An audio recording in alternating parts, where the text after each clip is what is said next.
famous around the world. Please welcome.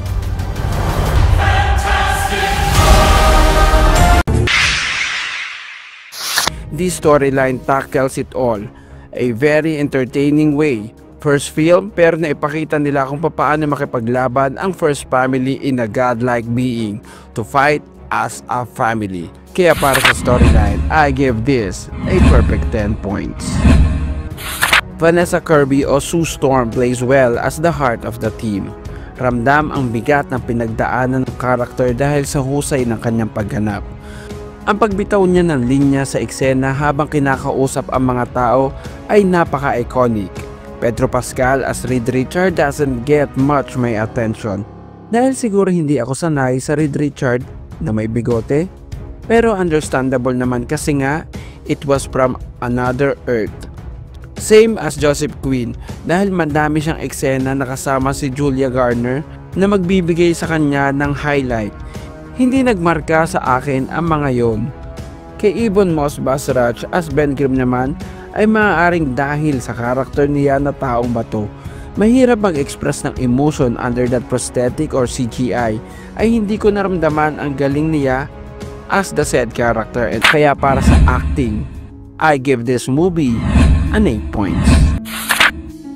Pero pagdating naman sa CGI at special effects, that space encounter with Galactus, Galactus itself, that female version of the Silver Surfer, especially that perfect version of the Thing, the flame power used to show the power of the Human Torch, wala na sanang dapat pag-usapan pa, pero dahil sa nasaktan si Reed Richard ng banate ni Galactus, nakulangan ako sa pag-express naman nila kay Reed na dapat hindi siya naapektuhan kasi nga yun ang kanyang kapangyarihan.